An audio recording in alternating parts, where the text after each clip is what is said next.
नमस्कार, आप देख रहे हैं बिग एक्सक्लूसिव। मैं हूं आपके साथ अनामिका पांडे। आज बिग एक्सक्लूसिव में सबसे पहले बात कांग्रेस में मची कलह की करेंगे। कांग्रेस में सब कुछ ठीक नहीं चल रहा है, तभी तो कोई नेता कभी पार्टी छोड़ने का ऐलान कर देता है तो कोई शीर्ष नेतृत्व पर ही गंभीर आरोप लगा रहा है। अब कांग्रेस नेताओं में शुमार रहे, कांग्रेस के बड़े नेताओं में शुमार रहे शकील अहमद ने राहुल गांधी को लेकर जो बयान दिया है, उसके बाद नौबत उनको घर के अंदर कैद होने की आ गई है। दरअसल उनके घर की सुरक्षा बढ़ा दी गई है।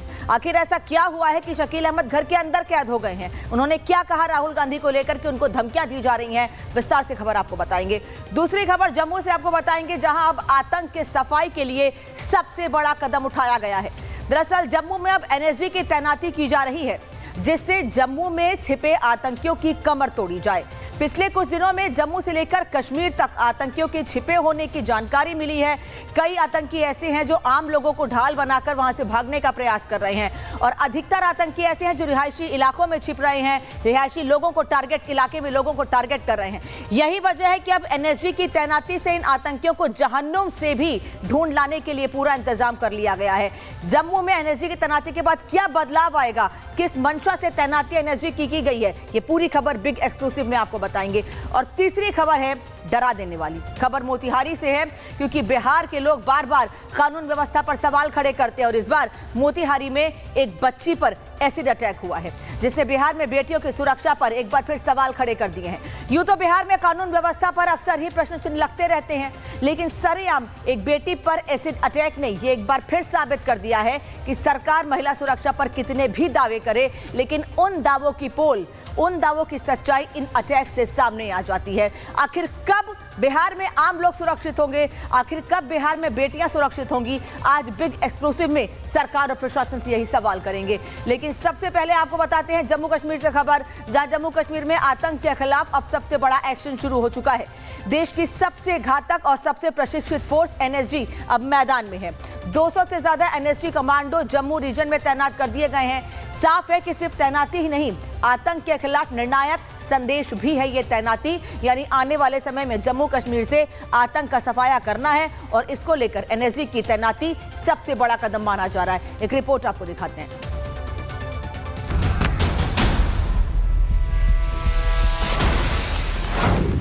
ब्लैक कमांडो तैयार, आतंक पर आखिरी वार। कठुआ, उधमपुर, डोडा ये वो इलाके हैं जहां खुफिया इनपुट के मुताबिक पाकिस्तान से आए आतंकियों ने छिपकर नेटवर्क खड़ा करने की कोशिश की, लेकिन अब हालात बदल चुके हैं। एनएसजी कमांडो, जिनका इस्तेमाल देश केवल सबसे बड़े खतरों में करता है, अब स्पेशल ऑपरेशन ग्रुप एसओजी के साथ मिलकर मोर्चा संभाल चुके हैं। NSG commando urban warfare, close quarter combat और आधुनिक एंटी टेरर तकनीकों में एसओजी जवानों को रियल टाइम ट्रेनिंग दे रही हैं। संयुक्त पेट्रोलिंग, संयुक्त सर्च ऑपरेशन और त्वरित प्रतिक्रिया टीमों का गठन किया गया है। मतलब साफ है, अब आतंकियों को छिपने की जगह नहीं और उनके हैंडलर्स को इनकार करने की गुंजाइश नहीं। जम्मू कश्मीर में आतंक विरोधी अभियानों में जम्मू कश्मीर पुलिस लगातार ऑपरेशंस कर रही है, लेकिन इसमें जो है जम्मू कश्मीर पुलिस को अर्बन वॉरफेयर में किस तरह से जो है एक प्रखरता हासिल करनी है, उसकी सिखलाई अब ब्लैक कैट कमांडोज देंगे। हम इस वक्त ब्लैक कैट कमांडोज की उसी टीम के साथ मौजूद हैं जो पूरे जम्मू कश्मीर में साल 2026 में आतंक के अंत के लिए कई ऑपरेशंस को अंजाम देगी। ये वही जवान है जिन्हें खासतौर पर सिखलाई दी गई है कि आखिरकार उन इलाकों में जहां काफी रिहायशी इलाका है, बड़ी बिल्डिंग्स हैं, होस्टेज जैसी सिचुएशन है, वहां कैसे इन ऑपरेशंस को अंजाम देना है। तकरीबन 200 के करीब एनएसजी के कमांडोज पूरे जम्मू कश्मीर में तैनात हैं और इन ऑपरेशंस को अंजाम देंगे। ब्लैक कमांडो की मौजूदगी ये बताती है कि देश अब आतंक को मैनेज नहीं, खत्म करने की नीति पर चल पड़ा है। एसओजी और एनएसजी का ये तालमेल आतंक नेटवर्क की कमर तोड़ने के लिए काफी माना जा रहा है। ये तैनाती सिर्फ आतंकियों के लिए नहीं, उनके आका पाकिस्तान के लिए भी सीधा संदेश है। अब घुसपैठ का जवाब कूटनीतिक बयान से नहीं, मैदान में कार्रवाई से मिलेगी। जम्मू रीजन, जो आतंकियों के लिए नया रास्ता बनाना चाहते थे, अब उनके लिए सबसे बड़ा जाल बन चुका है। ये जो आप K9 स्क्वाड का एक डॉग देख रहे हैं, ये एक्सप्लोजिव डिटेक्ट करता है। वहीं दूसरा डॉग जो आप यहाँ पर देख रहे हैं, ये खासतौर पर तैयार किया गया है अटैक डॉग के तौर पर, यानी कि अगर कोई भी हॉस्टेज सिचुएशन होती है या आतंकी किसी भी बिल्डअप एरिया के अंदर मौजूद हैं तो ये उन पर अटैक भी करता है। इसके अलावा आप देखेंगे नाइट विजन कैमरास के साथ ये ट्रूप्स यहाँ पर तैनात, कम्युनिकेशन डिवाइसेस, सोफिस्टिकेटेड वेपन्स। ये सिर्फ ऑपरेशन नहीं, ये ऐलान है। अब जम्मू कश्मीर में आतंक के लिए न रात सुरक्षित है न दिन। ब्लैक कमांडो और एसओजी की ये जुगलबंदी पाकिस्तान के आतंक नेटवर्क के लिए काउंटडाउन है। जो आएगा वो बचेगा नहीं और जो भेजेगा उसे छिपने की जगह नहीं मिलेगी। कश्मीर अब प्रयोगशाला नहीं, कब्रगाह बनेगा आतंक के मंसूबों की। ये नया भारत है जो चेतावनी नहीं देता, सीधा निपटाता है। Bureau report, Republic Bharat. और ब्लैक कमांडो तैयार हो चुके हैं आखिरी वार के लिए। आतंक पर आखिरी वार के लिए तैनाती हो चुकी है और तैयारी पूरी है। जम्मू कश्मीर में आतंक विरोधी गतिविधियां जो हो रही हैं, आतंक को लेकर जो बड़ी कदम उठाए जा रहे हैं, उनके बारे में आपको जानकारी हम दे रहे हैं। जम्मू कश्मीर में आतंक विरोधी अभियान तेज हो गया है। एनएसजी कमांडो ने कमान संभाल ली है। तैनात किए गए हैं 200 एनएसजी कमांडो। अत्याधुनिक हथियारों से लैस एनएसजी वहां घाटी में छिपे आतंकियों के बारे में जानकारी हासिल कर रहे हैं और ढूंढ ढूंढ के एक एक आतंकी को बाहर निकाला जाएगा। 50 से 80 आतंकी जम्मू कश्मीर में मौजूद हैं और अब एनएसजी एसओजी मिलकर यह काम करेगी। आतंकी नेटवर्क का सफाया होगा, यानी जम्मू से लेकर कश्मीर तक अब आतंक को खत्म करने के लिए लगातार बड़े कदम उठाए जा रहे हैं। आने वाले समय में आतंक को लेकर सुरक्षा बलों ने और बड़ी तैयारी की है। लगातार सर्च ऑपरेशन भी जारी है। इस खबर पर आगे आपको अपडेट देते रहेंगे, लेकिन अब बात कर लेते हैं राजनीति की खबर की। बात करने वाले हैं कांग्रेस की, क्योंकि कांग्रेस में कलह थमने का नाम नहीं ले रही है। कांग्रेस में अंदरूनी घमासान अब और ज्यादा तेज हो गया है और अब ये सड़कों तक दिख रहा है। सड़कों, सोशल मीडिया, आरोपों और साजिश तक ये पूरा मामला पहुंच चुका है। पूर्व केंद्रीय मंत्री और कांग्रेस के दिग्गज नेता रहे डॉक्टर शकील अहमद ने दावा किया है कि कांग्रेस की टॉप लीडरशिप उनकी हत्या की साजिश रच रही है, तो वहीं कांग्रेस उन्हें जयचंद करार दे चुकी है। ऐसे में बड़ा सवाल यह है कि क्या कांग्रेस में असहमति अब गुनाह बन चुका है और जो भी कांग्रेस के शीर्ष नेतृत्व से सवाल करेगा, क्या उसको धमकाया जाएगा, क्या उसे डराया जाएगा? कांग्रेस में अंदरूनी घमासान अब सड़कों से निकलकर सोशल मीडिया और डर के साए तक पहुंच चुका है। आखिर क्या हुआ है कांग्रेस में ऐसा? शकील अहमद ने राहुल गांधी को लेकर जो बयान दिया, वो क्यों दिया है, इस रिपोर्ट में आपको दिखाते हैं।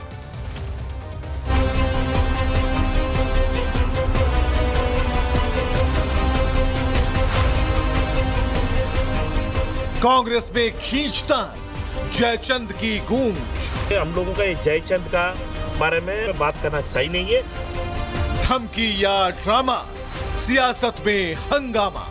ये कांग्रेस की इमरजेंसी मानसिकता का परिचय है। पूर्व केंद्रीय मंत्री डॉक्टर शकील अहमद, जो कभी कांग्रेस की मजबूत आवाज माने जाते थे, आज अपनी ही पार्टी पर सबसे गंभीर आरोप लगा रहे हैं। उन्होंने दावा किया है कि कांग्रेस के राष्ट्रीय नेतृत्व ने उनके पटना और मधुबनी स्थित आवास पर हमले की साजिश रच रहे हैं। इसके बाद उनके घर की सुरक्षा बढ़ा दी गई। मैंने आशंका नहीं की है, ये यूथ कांग्रेस के लोगों ने मुझको खबर किया। मैं उनका शुक्रगुजार हूं, यूथ कांग्रेस वालों का। उसने ईमानदारी का काम किया है कि लिख दिया है कि शीर्ष नेतृत्व के निर्देश पे हम कर रहे हैं। तो शीर्ष नेतृत्व का निर्देश क्या हुआ? शीर्ष नेतृत्व कांग्रेस में आज की तारीख में श्री राहुल गांधी जी हैं और कोई शीर्ष नेतृत्व नहीं है। दरअसल पूर्व केंद्रीय मंत्री डॉक्टर शकील अहमद ने शनिवार को राहुल गांधी को डरपोक और असुरक्षित नेता बताया था।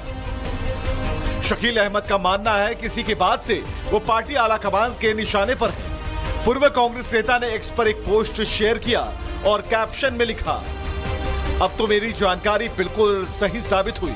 कांग्रेस के पुराने साथियों का बहुत धन्यवाद। हमारे बिहार में एक कहावत है कि पुराने दोस्त ही काम आते हैं। क्या यह राहुल जी के आदेश के बिना हो रहा है?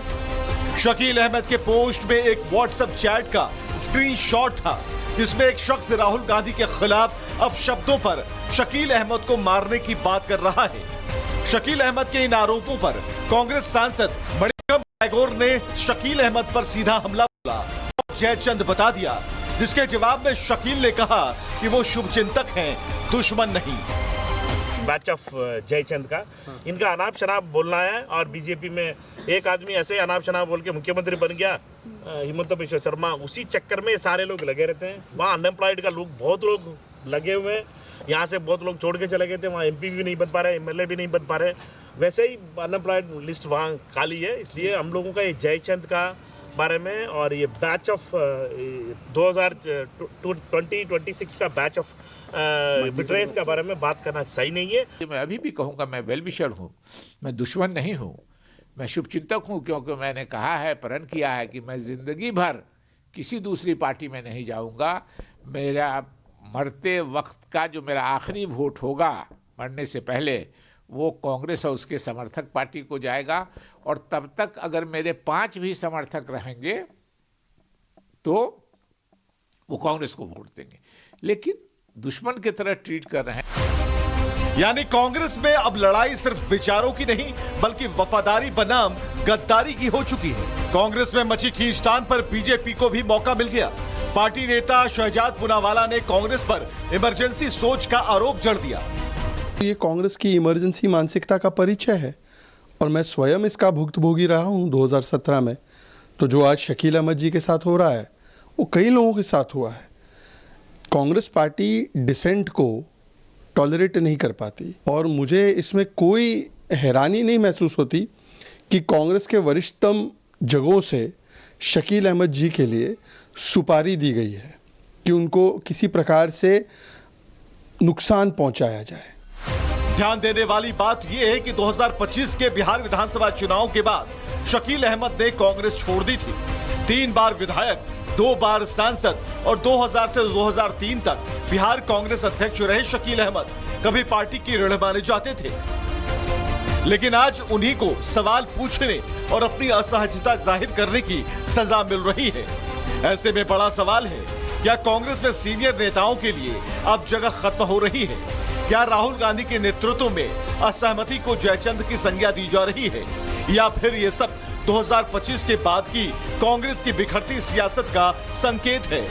कांग्रेस की इस महाभारत में कौन कृष्ण है, कौन जयचंद, फैसला अब जनता करेगी। Bureau report, Republic Bharat. और अब सवाल यह है कि आखिर कांग्रेस में किचकिच मची क्यों है? कांग्रेस में लगातार एक दूसरे पर आरोप क्यों लगाए जा रहे हैं? डॉक्टर शकील अहमद, जो कि कांग्रेस के पुराने नेता रहे हैं और कांग्रेस को डिफेंड करने की हर कोशिश हमेशा से करते रहे हैं, अब वो डर के साए में जीने को मजबूर हैं। कांग्रेस में टॉप लीडरशिप राहुल गांधी है। उनका कहना है पटना और मधुबनी में उनके घर पर हमला करने का आदेश राहुल गांधी ने दिया है। मेरे साथ दुश्मन जैसा बर्ताव कर रहे हैं राहुल गांधी, ये कहना है शकील अहमद का। अब इसके बाद हरीश रावत की ओर से बयान दिया गया है। वो कह रहे हैं सड़ा हुआ आलू ढेरे से बाहर हो जाता है और उसका कोई महत्व नहीं रहता है। उन्होंने बिना नाम लिए किस पर निशाना साधा है, यह सवाल बना हुआ है। मणिक्कम टैगोर हालांकि कांग्रेस को डिफेंड कर रहे हैं, राहुल गांधी को बचा रहे हैं। वो कह रहे हैं 2015 से हर साल जयचंदों का एक बैच देखते आ रहे हैं, यानी कि वो शकील अहमद जो कि कांग्रेस के बड़े नेता रहे हैं, रणनीतिकारों में शामिल रहे हैं कांग्रेस के, आज उन्हें जयचंद की संख्या कांग्रेस के वरिष्ठ नेता और सांसद दे रहे हैं। आखिर कांग्रेस में आगे क्या होगा? शकील अहमद के इन आरोपों के बाद क्या कांग्रेस के भीतर कोई बड़े कदम उठाए जाएंगे? इस पर आपको आगे अपडेट देते रहेंगे, लेकिन अगली खबर बिहार से आपको बताते हैं। बिहार के मोतिहारी में एक सिरफिरे आशिक ने घर में घुसकर सो रही युवती पर एसिड फेंक दिया।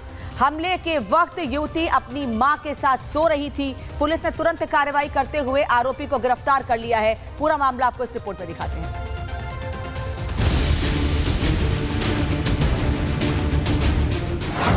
एक तरफा प्यार एसिड से प्रहार,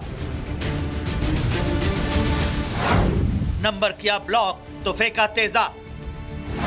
बिहार के मोतिहारी के पताही थाना क्षेत्र के एक गांव में एक दिल दहला देने वाली घटना सामने आई है।